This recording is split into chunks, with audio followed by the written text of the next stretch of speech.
Ya, ¿qué es lo que pasa en el potencial de acción en la fase 3? En la fase de potencial de acción se da lo que es, a ver, la primera, la segunda, ya recuerdo que ya en la fase 3 se da lo que es repolarización,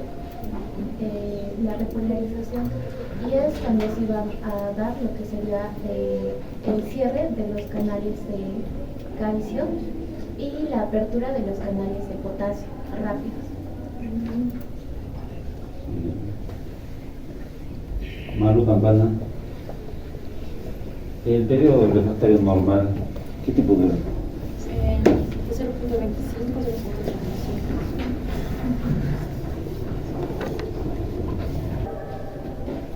Marcelo Guamán, Sí. ¿qué es el gasto cardíaco y cómo se regula? El gasto cardíaco es el volumen que expulsa el ventrículo en un minuto. El volumen sanguíneo que expulsa el ventrículo en un minuto y es regular porque hace relación entre lo que sería la frecuencia cardíaca y lo que es el volumen sistólico. En el caso de la frecuencia cardíaca es aproximadamente 70 latidos por minuto y en el caso del volumen sistólico serían los 70 mililitros por cada latido. Si lo multiplicas, de 4.900 mililitros por minuto.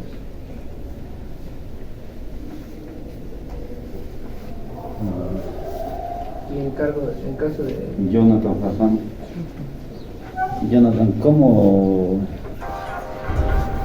la postcarga, de qué depende? La postcarga ¿De qué factores depende de que la postcarga de una resistencia óptica, de una resistencia de vasos periféricos y la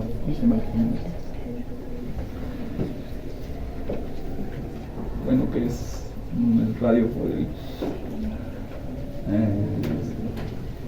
por la sección sobre 2 veces el volumen de la placa que se forma.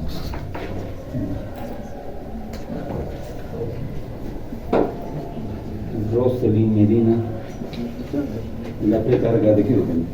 La precarga básicamente va a estar dada por lo que es la ley de Frank Starling, que va a definir que a mayor flujo que haya hacia el ventrículo, va a ser mayor la contracción que va a tener y también mayor el flujo resultante que se va a dar, y también va a aumentar lo que es el gasto cardíaco. Son 3 factores que dependen, igual que la postcarga. ¿Cuáles?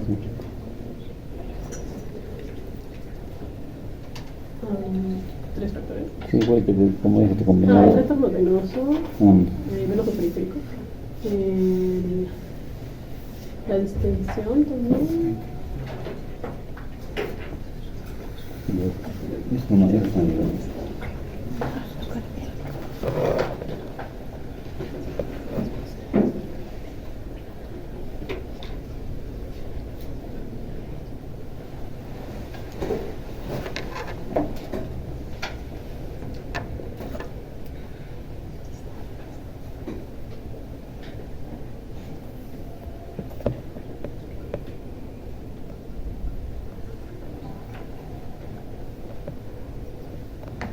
Luis Mendoza, el sistema de conducción de corazón, ¿cuál es?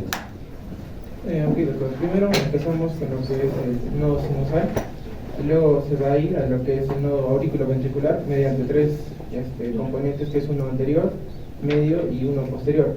Y lo que es el nodo sinusal se va a conectar también con lo que es la aurícula izquierda, pero el haz de Bachmann, y es por eso que vamos a tener se podría decir,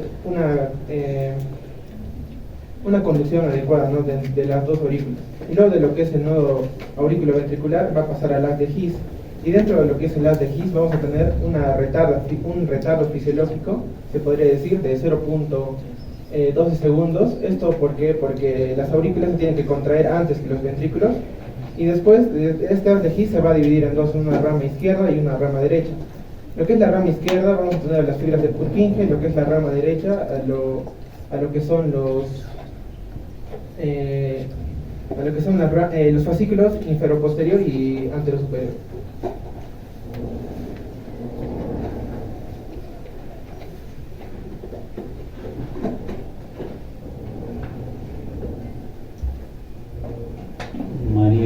Ya. El sistema parasimpático, ¿qué efecto tiene a nivel de cosas? Como cronotrópico y dromotrópico. El parasimpático. El parasimpático va descargado primero por lo que es el vago, que está digamos aquí, y va a tener una respuesta de hacer la frecuencia cardíaca más lenta. Si es positivo o negativo. Ay, perdón, Es sería. cronotrópico y dromotrópico. Ya, entonces sería hielotrópico negativo. ¿Cómo? Hielotrópico negativo.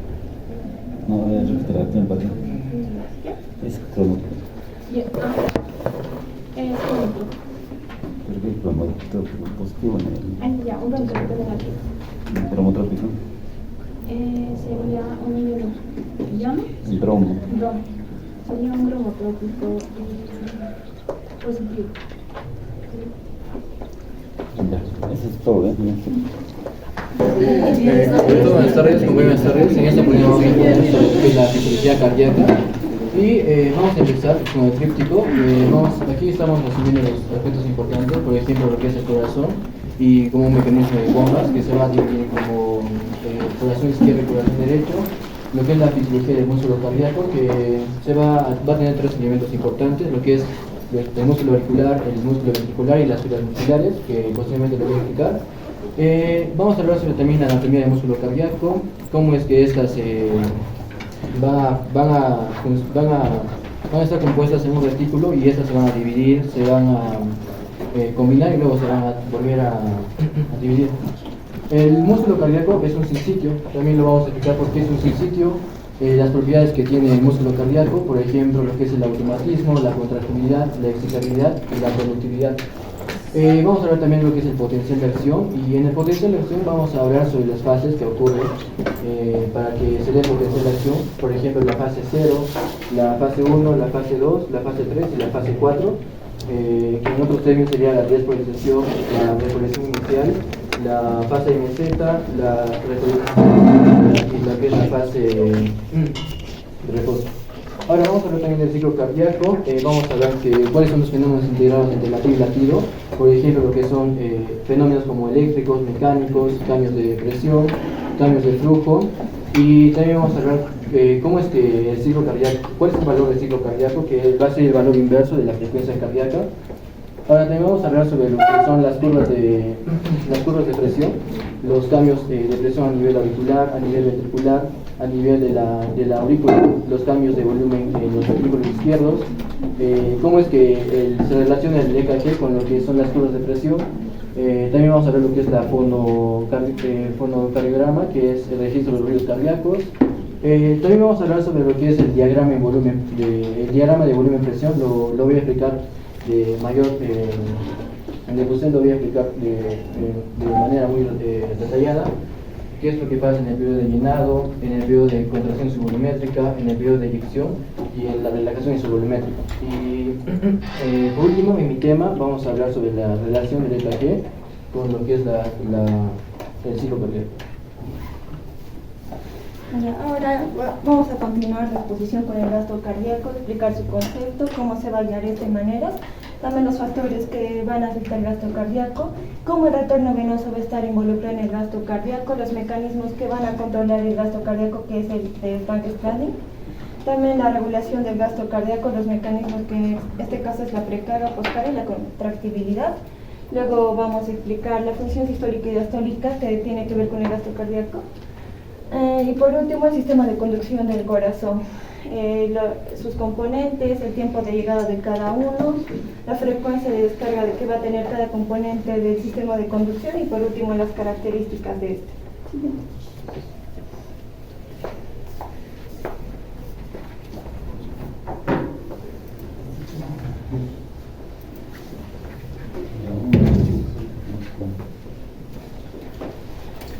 Mira mi bombilla. ¿Qué calificación le ponen? 20. Coralay Pérez. Vamos a continuar con la cuestión de la fisiología cardiovascular. Vamos a empezar con lo que es la fisiología cardíaca. El corazón va a estar compuesto de dos bombas separadas que se le va a denominar como ventrículo, como un corazón derecho y un corazón izquierdo.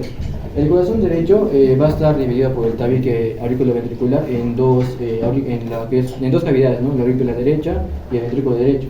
La aurícula derecha va a tener lo que es el componente de ser una bomba débil de lo que es el cebado, con la función de transportar lo que es el flujo sanguíneo hacia lo que son los ventrículos, en este caso el ventrículo derecho, y una vez que se encuentra el flujo sanguíneo del ventrículo derecho va a dar lo que es la circulación pulmonar. Como podemos ver en este esquema, la circulación pulmonar a través del ventrículo derecho va a llegar a lo que es el pulmón y va a ocurrir lo que es la hematosis, lo que es el intercambio de gases entre el oxígeno y el dióxido de carbono.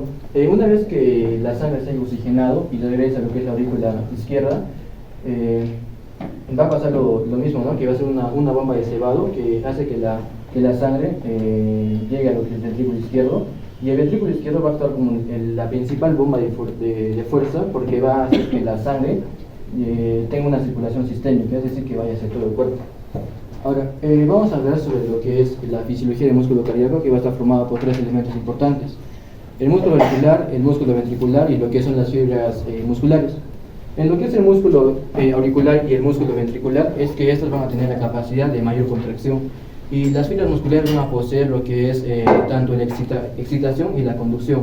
La función de estas fibras musculares es que va a ser una contracción débil, y a causa del potencial de acción es que va a poseer descargas eléctricas y va a formar un sistema excitador, regulador de lo que es la ritmicidad cardíaca. Ahora, vamos a hablar lo que es la anatomía del músculo cardíaco, y en la anatomía del músculo cardíaco vamos a ver que las fibras cardíacas van a estar dispuestas en un retículo, y este retículo va a tener la propiedad de dividirse, de fusionarse y luego volver a dividirse. Ahora, las fibras musculares van a contener miofibrillas de actina y miosina, y esta miofibrillas de actina y miosina hace que la contracción sea superpuesta, que la contracción de una fibra sea por debajo de otra. Ahora, el músculo cardíaco es un sinsitio. ¿Por qué el músculo cardíaco es un sinsitio? El músculo cardíaco es un sinsitio porque este va a tener la capacidad de comportarse como un individuo coordinado. Y esto a pesar de que las células musculares sean individuales.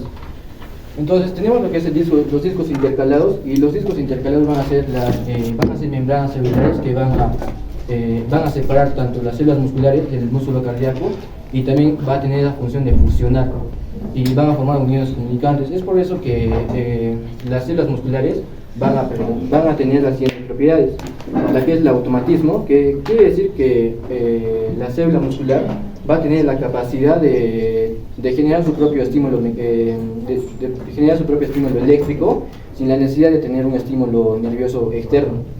Va a tener la capacidad de conductividad, porque entre el potencial de acción hace que el estímulo eléctrico vaya de célula en célula gracias a los discos intercalares. Ahora, va a tener la función de excitabilidad, porque la respuesta va a ser rápida y eficaz ante un estímulo eléctrico, y va a tener la capacidad de contractividad, porque la célula muscular se va a contraer ante este estímulo eléctrico. Ahora vamos a ver, el corazón va a estar formado por dos sinsitios, que es el sinsitio auricular y el sinsitio ventricular, y esa a su vez va a estar separada por el tabique fibroso. El tabique fibroso es importante porque va a evitar que la conducción del potencial de acción se dé entre el sinsitio auricular y el sinsitio ventricular. Y esto es importante porque si no hubiese ese tabique fibroso, tanto el sinsitio auricular como el sinsitio ventricular sería una contracción uniforme. Y es por eso que el tabique fibroso otorga que el sinsitio auricular se contraiga un intervalo antes que el sinsitio ventricular. Ahora, para añadir información, he puesto que la rotación ayuda a la eyección y la relajación del ventrículo izquierdo. Esto quiere decir que las fibras musculares del ventrículo izquierdo va a tener dos capas: una capa subendocárdica, que la contracción va a hacer que sea hacia la izquierda, y la capa subepicardia va a hacer que la contracción sea hacia la derecha, y es por eso que el movimiento va a ser en un movimiento de torsión. Ahora, vamos a hablar sobre el potencial de acción en el músculo cardíaco.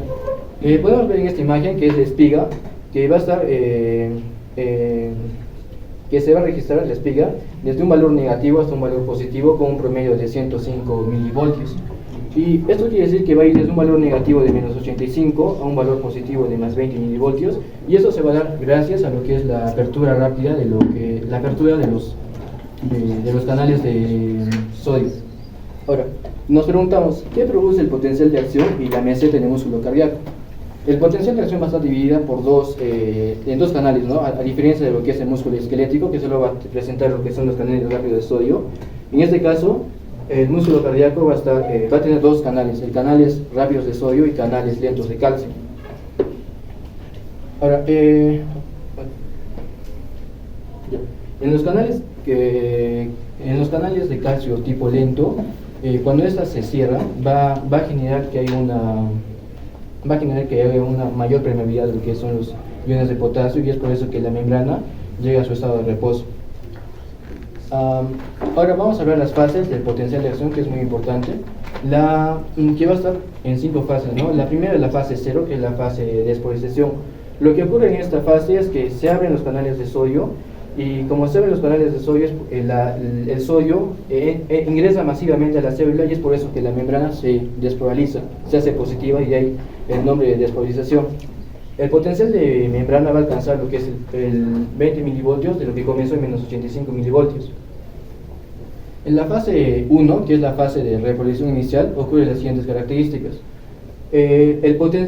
Los canales rápidos de sodio se cierran, pero va a haber canales de potasio abiertos, y es por eso que el potasio va a estar saliendo, y va a iniciar una repolarización lenta y inicial, ¿no? Ahora, en la fase 2 ocurre la fase de meseta. En la fase de meseta hace referencia a que los canales de calcio tipo L se abren, y es por eso que el calcio ingresa masivamente a la célula. Como los canales de calcio ingresan masivamente a la célula, los canales de potasio se van cerrando, y es por eso que hay una menor permeabilidad de iones de potasio. Y la fusión o la unión de una permeabilidad mayor de iones de calcio más la unión de una permeabilidad menor de iones de potasio hace que el potencial de acción esté en una fase de meseta. Ahora, en la fase 3, que es la fase de repolarización rápida, ocurre que los canales de calcio se cierran. Una vez que los canales de calcio se cierran, los canales de potasio se abren, y es por eso que los canales de potasio o los iones de potasio salen de la célula masivamente hacia lo que es la periferia, ¿no? Y es por eso que se va a dar el inicio del fin de la meseta, y el estado de la membrana va a regresar a su estado de reposo, ¿no? En lo que es la fase 4, que es la fase de potencial de reposo, potencial de membrana de reposo, en esta fase nos explica que ya también el valor ya llega a su valor negativo, que es de menos 85 milivoltios. Ya. Ahora vamos a hablar sobre el ciclo cardíaco.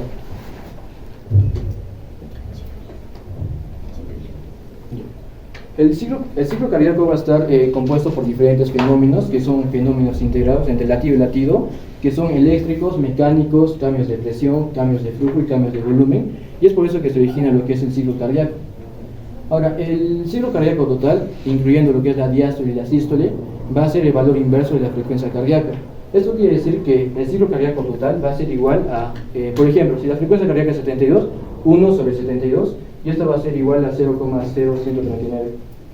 Entonces, podemos decir que a mayor frecuencia cardíaca va a haber una disminución del tiempo de lo que es el ciclo cardíaco. ¿Sí? Ya. Ahora vamos a hablar sobre los acontecimientos que se producen en el ciclo cardíaco. Primero van a haber cambios de presión que se van a dar tanto en las ondas de presión aórtica, en la presión de la aurícula y en la presión ventricular, que lo vamos a explicar seguidamente. Luego vamos a hablar sobre los cambios de volumen en el ventrículo izquierdo, luego el electrocardiograma y los registros de los ruidos cardíacos. Ya. Ahora vamos a hablar sobre la presión en las aurículas. En las aurículas va a haber 3 tipos de ondas: las ondas A, las ondas C y las ondas V. Las ondas A va a hacer referencia a que va a haber una despolarización auricular, y es por eso que cuando hay una despolarización auricular se va a dar una contracción auricular, se va a incrementar la presión en las aurículas. Es por eso que la onda A va a haber un aumento de presión en la parte auricular. La onda C va a hacer referencia a que va a empezar a que los ventrículos se contraigan. Y la onda V hace referencia a que se va a producir una repolarización de los ventrículos. Ahora, la función de las aurículas como bombas de cebado. El flujo sanguíneo que llega a las aurículas, en las aurículas, va a ser un flujo continuo del 80%. Esto quiere decir que el flujo sanguíneo va a caer directamente a lo que es el ventrículo. Y en la contracción auricular es el 20% restante. Es decir, que va a ocurrir una contracción auricular para que el 20% llegue a lo que son los ventrículos. Ahora vamos a hablar sobre los cambios de presión ventricular. Primeramente vamos a hablar sobre lo que es la contracción isovolumétrica. En la contracción isovolumétrica, que es el morado, se va a dar un aumento de presión en lo que es el ventrículo izquierdo, por el volumen que tiene, ¿no? Y se va a cerrar lo que es la válvula ventricular y se va a generar el primer ruido cardíaco. Lo importante de esta contracción isovolumétrica es que no va a haber vaciado. O sea, va a haber una ligera contracción, pero no hay vaciado todavía. La siguiente curva es la fase de eyección. En el periodo de eyección es que como se ha aumentado lo que es la presión ventricular, la presión ventricular va a ser mucho mayor que la presión periférica, y es por eso que las válvulas, en este caso la válvula aórtica, se abre y la sangre va a salir disparada, ¿no?, a lo que es la circulación sistémica. Y esta fase de eyección se va a dividir en 3 tercios. Es el 70% que va a ser una eyección rápida y el 30% que va a ser una eyección lenta. ¿Sí? Listo. Ahora vamos a hablar sobre el periodo de la relajación isovolumétrica. En el periodo de relajación isovolumétrica va a haber una disminución de la presión intraventricular. Se van a cerrar las válvulas aórticas y va a ocurrir el segundo ruido cardíaco. Entonces la presión intraventricular disminuye. Y aquí es importante saber qué son los volúmenes telediastólicos, el volumen sistólico y el volumen telesistólico. El volumen telediastólico va a ser el volumen que se va a encontrar en la cavidad ventricular, que va a ser de 120 ml. El volumen sistólico va a ser el volumen que va a ser eyectado hacia el cuerpo. En este caso es el 60% de lo que es el volumen telediastólico, y eso va a ser igual a 70 ml.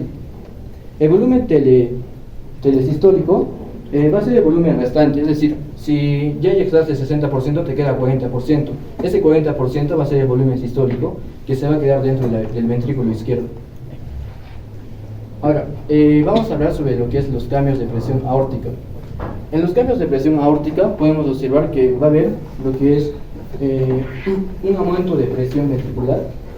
El aumento de presión ventricular genera que la presión se vaya hacia lo que es la presión periférica, y es por eso que en este caso la arteria aorta aumenta de presión, o las paredes de la arteria aorta aumentan de presión. Y una vez que se cierran las válvulas aórticas, va a haber una incisura de lo que es la onda de presión aórtica, y posiblemente va a haber una disminución lentamente de la presión de la arteria aorta. Ahora vamos a hablar que las válvulas cardíacas van a tener la función de evitar que el flujo sanguíneo retorne por donde vino. Entonces aquí podemos ver un diagrama que debemos saber que van a haber válvulas tricúspide y la válvula mitral, que van a ser válvulas importantes que evitan que haya un reflujo a nivel o sea, quiere decir que si va a haber una sístole ventricular, evita que la válvula tricúspide evita que esta sangre que se encuentra en esta parte regrese a lo que es la aurícula derecha, y por ende a toda la circulación, ¿no?, que viene posterior a esto. Ahora, debemos tener importante o considerar que los músculos papilares van a ser importantes, porque esas van a tener lo que son las cuerdas tendinosas y se van a unir a lo que son las válvulas auriculoventriculares, y esto evita que haya una protrusión de lo que es las válvulas auriculoventriculares hacia las aurículas. Ahora, en casos, hay casos como enfermedades como lo que son valvulopatías, que por ejemplo, si hay una estenosis en la válvula mitral, y la válvula mitral hace que la sangre de la aurícula izquierda llegue a lo que es el ventrículo izquierdo, y una estenosis mitral es que se cierre la válvula mitral y no haya un flujo continuo de lo que es la sangre hacia el ventrículo izquierdo. Es por eso que la sangre va a retornar a lo que es el sistema de la circulación pulmonar, ¿no? Y es por eso que va a generar edemas pulmonarios, y también puede generar lo que es una congestión pulmonar. Y en este caso,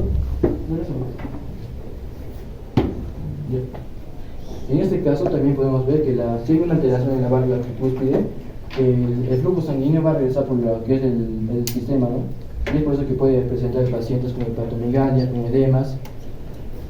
Ya. Ahora vamos a hablar sobre lo que es el diagrama de volumen presión durante el ciclo cardíaco.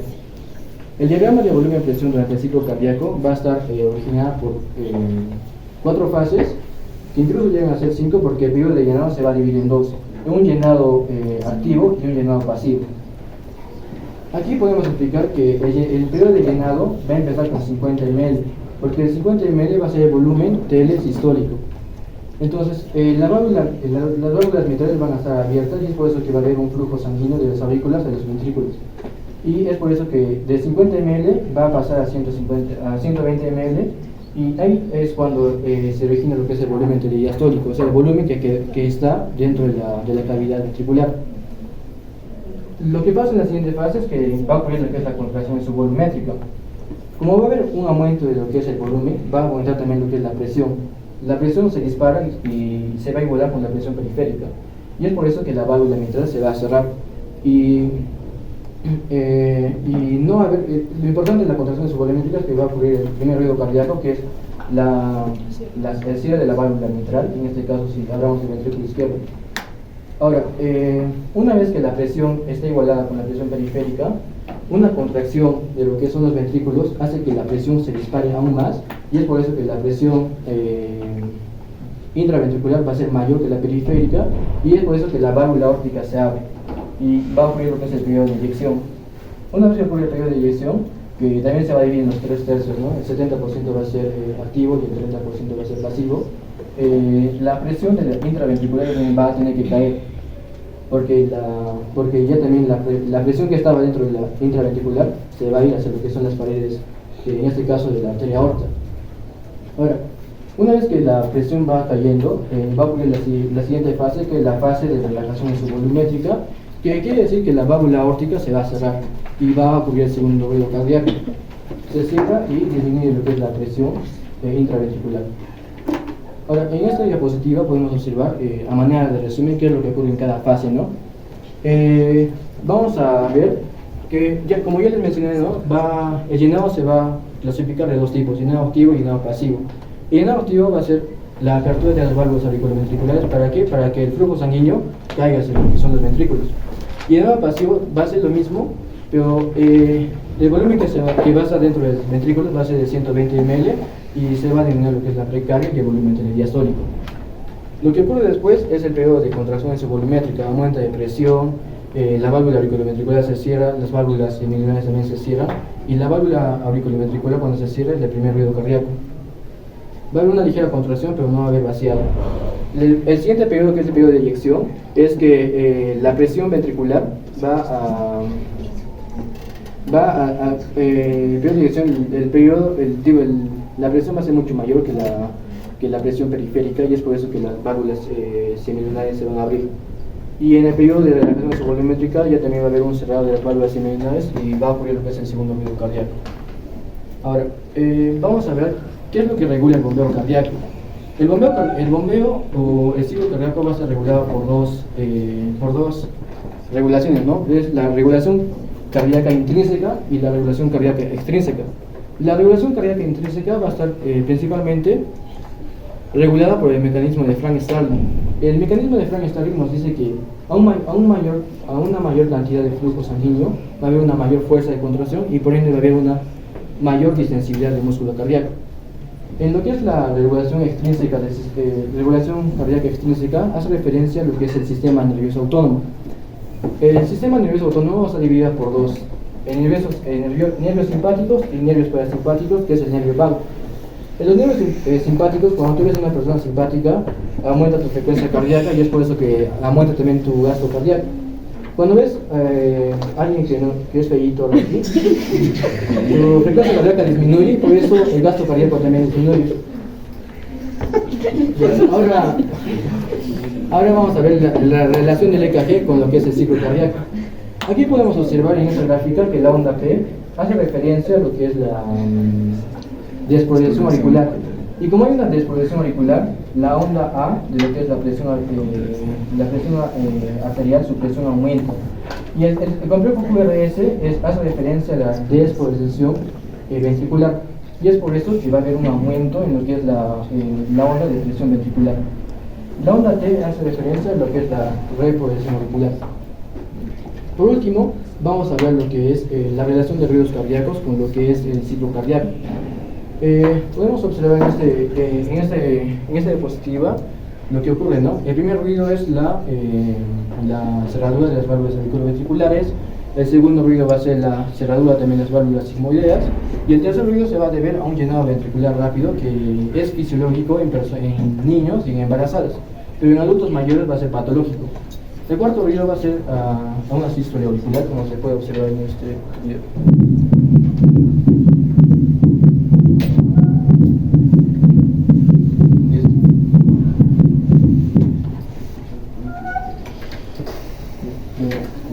Ahora seguimos con el gasto cardíaco. Primero, ¿qué es el gasto cardíaco? Va a ser el volumen total que va a salir, bueno, se podría decir que va a bombear el corazón hacia el sistema, ¿no? Que este va a ser inversamente hacia el retorno venoso, y lo vamos a explicar por qué. Y estos bueno, el gasto cardíaco va a ser afectado, naturalmente puede ser por el metabolismo, el ejercicio físico, la edad y el tamaño del organismo. Y para hallar se multiplica la frecuencia cardíaca por el volumen sistólico. Y el retorno venoso va a ser como el gasto cardíaco, pero al revés. Este va a recoger la sangre de la circulación sistémica hacia el corazón, el retorno venoso. Por lo cual, en general, la circulación va a estar conformada tanto por retorno venoso y por el ciclo cardíaco, donde en el retorno venoso va a participar el corazón derecho, ¿no? Donde recoge la sangre venosa, la cava inferior y la superior. Mientras que el gasto cardíaco va a estar controlado por el corazón izquierdo, por la aorta, básicamente. Y ya, siguiente. Ya, ahora el control del gasto cardíaco por retorno venoso. Como les dije, es inversamente proporcional, así que si uno falla, toda la circulación va a fallar. Esto se va a dar básicamente por el mecanismo de Frank-Stanley, donde como mi compañero lo mencionó, a un aumento de volumen sanguíneo va a aumentar la fuerza de contracción, así va a equilibrar, ¿no?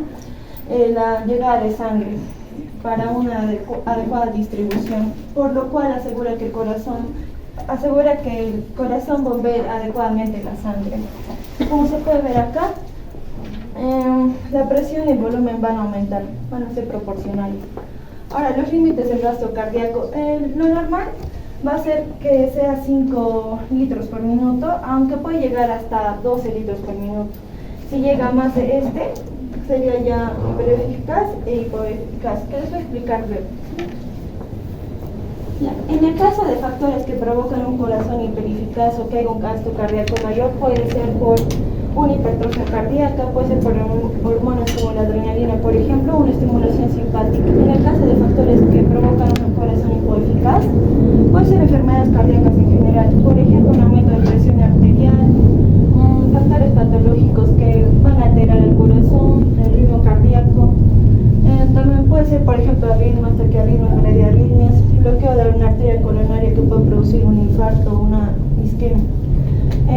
Valvulares, puede ser una estenosis mitral, insuficiencia mitral, tricuspide. En cardiopatía congénita puede ser, por ejemplo, una comunicación interventricular. Y una miocarditis que afecte directamente a los músculos del corazón. Ya. La regulación del gasto cardíaco va a estar dada tanto por la contractilidad, la precarga y la poscarga. En este caso, la precarga va a estar más relacionada con el mecanismo de Frank-Stanley, porque la precarga básicamente va a ser como la diástole, donde acepta, ¿no?, el ventrículo la sangre, y el mecanismo de Frank-Stanley se encarga de esto, ¿no? Que a mayor volumen de sangre, mayor fuerza de contracción, mientras que la poscarga va a estar relacionada con la ley de Laplace. Siguiente, les voy a explicar luego. En el caso de la ley de Laplace, lo que nos dice es que la tensión en la pared ventricular va a aumentar con una mayor poscarga. Que la poscarga va a ser la resistencia que tiene que vencer el corazón para liberar, ¿no?, la sangre, para la eyección en general. Por lo cual, va a estar conformado el gasto cardíaco por la sístole y la diástole, una función sistólica y la diastólica. La sistólica va a estar dada por la contractibilidad y la poscarga, mientras que la diastólica por la precarga y la relajación ventricular. En la sistólica por la contracción para una eyección, ¿no es cierto?, y la poscarga para recibir la sangre, mientras que la diastólica, la precarga para la diastólica, la precarga y la relajación ventricular para un llenado ventricular adecuado para la diastólica. Y ahora un análisis cuantitativo en la regulación del gasto cardíaco. Primero la curva de función cardíaca, lo cual, este es un ejemplo, donde lo normal es que, como les dije, ¿no?, va a ser proporcional al volumen y a la presión, pero hay otros factores como por ejemplo el taponamiento, que lo va a disminuir. Así que factores que van a alterar la presión externa puede ser por ejemplo un taponamiento cardíaco, la apertura también de la caja torácica o respiración contra una presión negativa. En el caso del retorno venoso vemos este gráfico donde la meseta donde nos indica que el retorno venoso primero va a ser igual, mientras que en la zona de transición donde mientras baja la presión también el retorno venoso va a bajar, y cuando este ya se hace positivo en el caso de la presión el retorno aún va a bajar más, y cuando llegue ya al límite, cuando sea horizontal, nos indica que en este caso cuando hay ausencia del gasto cardíaco.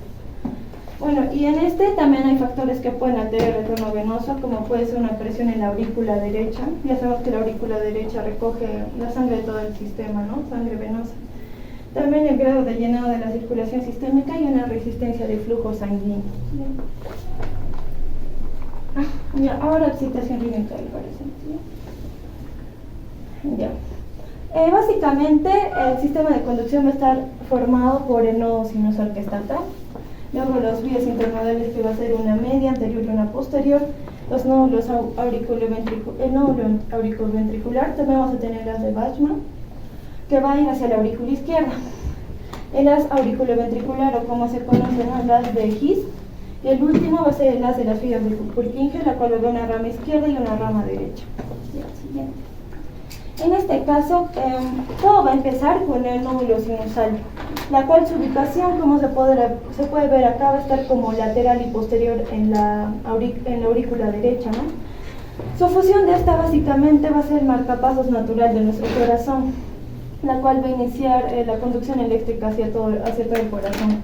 Su tiempo de conducción va a ser de 0,3 segundos y su velocidad de conducción no va a tener aún velocidad de conducción, porque esta es la que va a iniciar todo en realidad.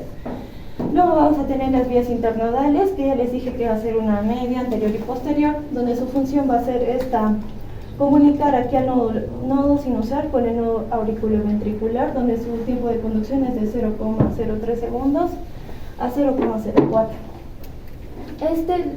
Lo continuamos con el nodo auriculoventricular, que su ubicación, como podemos ver acá, está como que abajo de la aurícula derecha, ya casi por el ventrículo.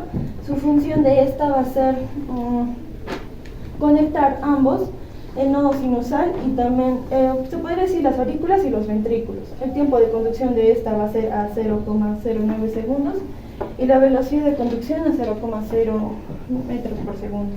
Continuamos con el haz de His, que la ubicación va a estar en el septo interventricular, después, se podría decir, después del nodo auriculoventricular. Su función de esta va a ser mandar descargas, ¿no?, hacia el tabique interventricular. Su tiempo de conducción de esta va a ser de 0,3 y su velocidad de 1 a 2 milímetros por segundo. Y por último, las fibras de Purkinje, la cual se divide en una rama izquierda y una rama derecha.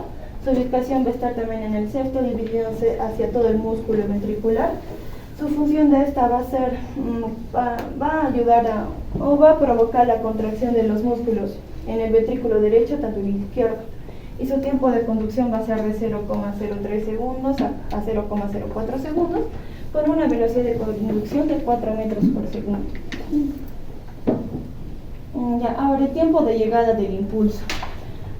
Como les dije, el nodo sinusal va a ser el que va a iniciar todo, por la cual va a iniciar con 0 segundos. El nodo auriculoventricular mediante las vías internodales van a llegar hacia las auriculoventricular o nodo auriculoventricular en 0,03 segundos.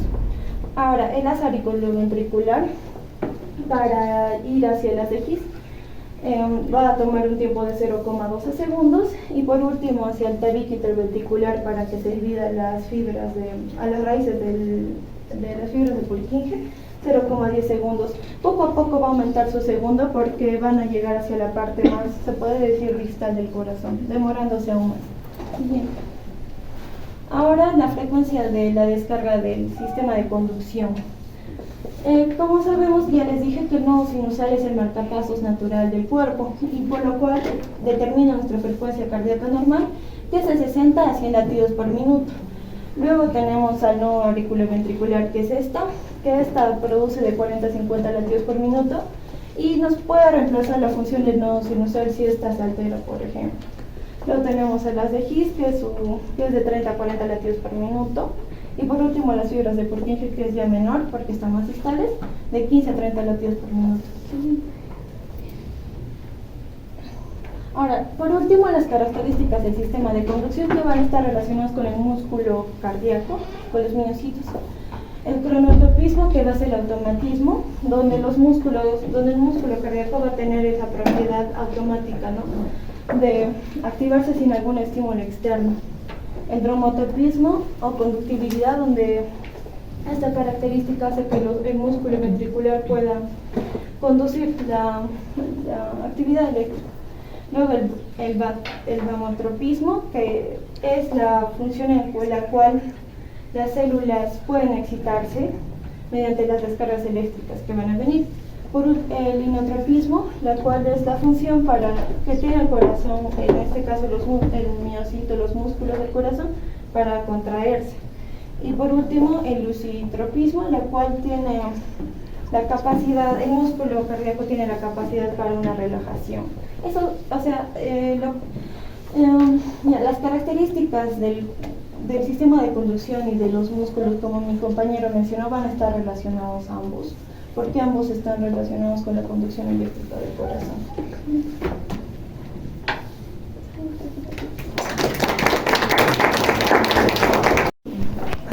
Dentro de la fisiología cardíaca, todos sabemos que la función del corazón es llevar oxígeno y llevar nutrientes, ¿no?, todos los tejidos, ¿no? Esto sabemos que hay dos tipos de circulación: una circulación pulmonar, que es la parte de la oxigenación, y una circulación general, donde es la parte de la perfusión y nutrición, ¿no? Asimismo, el corazón está formado por cavidades pequeñas y grandes, ¿no?, son los aurículas y los ventrículos, ¿no?, y por los vasos de gran calibre, que ya lo saben. Dentro del ventrículo vamos a ver que está formado por tres capas, ¿no?, un endocardio, un miocardio y un pericardio, como ustedes ya lo saben, esta parte. Entonces, dentro de la fisiología cardíaca vamos a ver que es de posterior, que estamos formados por el derecho izquierdo, prácticamente por aurículas, ventrículos. Cada uno de ellos tienen diferentes características que lo vamos a ir viendo, ¿eh? Vamos a ver que vamos a encontrar músculos a nivel auricular, músculos a nivel ventricular. Aparte vamos a encontrar fibras musculares, ¿no?, van a ser especializadas, y estos van a ser caracterizados por la capacidad que va a tener la excitación, y conducción, por sí misma, ¿no?, y esto va a representar lo que es el latido cardíaco, ¿no? Entonces, dentro de este tejido, el músculo va a tener características del músculo cardíaco, ¿no? Va a ser un músculo estriado, esquelético, va a tener discos intercalares, que son conexiones corpus, y estos van a formar sitios, y vamos a ver las propiedades del corazón.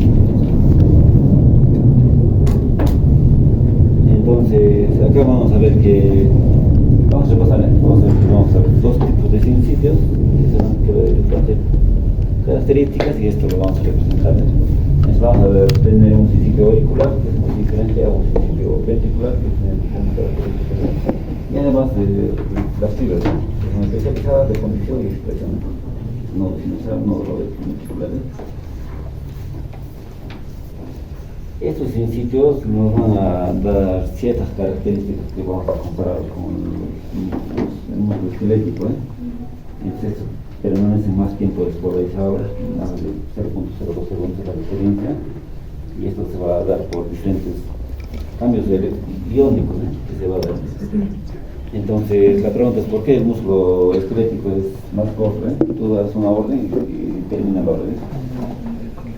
Tú no le dices que hay el brazo que levanta la pizarra y no está en este momento. Mientras que el músculo cardíaco es continuo. Esto se ha de ver porque Por las los canales, el esquelético solo va a funcionar con los canales de sodio. Entran los canales de sodio y tienen este pico de contracción en los voltios y desaparecen. Mientras que a nivel cardíaco va a tener el canal de calcio. Los canales de calcio se abren un poco más, son lentos y se abren más tiempo. Eso va a permanecer y eso va a hacer que la meseta sea más larga y la contractibilidad sea más prolongada. Entonces eso se va a traducir en esto. Vamos a ver que el potencial es más lento, más tiempo. Entonces cada vez va a durar más tiempo de 0.2 a 0.3 segundos. Y así es donde funciona. Entonces los potasios salen y sale. Este es todo que lo vamos a seguir repasando. Y esto nos va a dar al potencial de acción, que vamos a repasar ahora. Dentro del potencial de acción vemos que es un ciclo cardíaco que se va a caracterizar por diferentes fases, como ya lo han revisado. La fase 0 que va a ser una fase de despolarización, donde va a haber entrada de canal de sodio, ya nos lo han mencionado, va a haber la fase 1 de reproducción inicial, la fase de meseta y la fase de reproducción rápida. Y la de reposo. Entonces cada una de estas es importante que lo sepan, seguramente vamos a tener que repasarlo bastante y eso es lo que fuera de esto vamos a ver que el corazón va a estar formado por regiones donde va a haber potenciales que son rápidos y potenciales lentos. Entonces dentro de él, y están en regiones anatómicas ubicadas que tienen diferentes funciones. Los lentos ya sabemos todos que los nódulos sinusales y el nódulo auricular son donde la frecuencia cardíaca es lenta y va a haber retrasos. Entonces por eso que a nivel del nódulo auricular el potencial va a reducir la frecuencia de un retardo. Es que los potenciales rápidos son células. A nivel de las ventrículos, generalmente el sistema de Purkinje. Entonces, acá los potenciales van a ser altos, 200 a 1000 milivolts. Entonces, es un potencial rápido y los potenciales lentos. Esa es la característica que va a tener el corazón. Entonces, acá esto es lo que nos va a generar un periodo, va a haber un periodo de refractario de 0.25 a 0.30 segundos normal, y puede haber un adicional de 0.5 y también un refractario que es a nivel auricular, que es más corto. Es importante tener en cuenta esto en el ciclo cardíaco. Dentro del ciclo cardíaco ya ustedes ya saben que es un conjunto de fenómenos, tanto eléctricos por sistema de conexión, mecánicos por una fuerza, cambios a nivel de volumen, de flujo, y esto lo va a conllevar a un ciclo. Este ciclo se llama una sístole y una diástole. De hecho que la sístole es la contracción y la diástole es la relajación. Y esto va a generar lo que es la frecuencia cardíaca. Entonces, para esto es importante, vamos a ver que estas van a estar llenadas por válvulas, tanto ventriculares y sigmoideas. Entonces, ventriculares y sigmoideas. De hecho, que las válvulas ventriculares, ciertas características tienen. Vamos a ver que son más grandes, está la mitad de la cuspide, y las sigmoideas, la aórtica y la pulmonar. Todos estos son importantes para el ciclo cardíaco. Ya nos han hecho mención que el ciclo cardíaco va a estar formado por fases. La fase de primero de llenado ventricular, primero, luego la fase de sístole auricular, periodo de contracción con la contracción isovolumétrica, periodo de eyección y periodo de una relajación. Es un ciclo cardíaco. En cada ciclo siempre da ciertas características que hacen que esto sea funcional. Es importante que sepan cómo es el ciclo, qué características tiene cada fase. Entonces, es lo que se va a traducir al ciclo cardíaco por presión, cuando va una curva de presión. Vamos a ver más adelante. Y esto al final se va a traducir en una sístole y una diástole. Entonces, este ciclo va a tener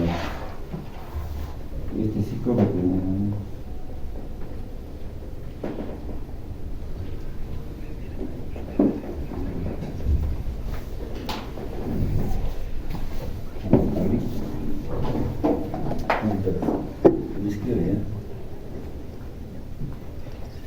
Sí, me escribes.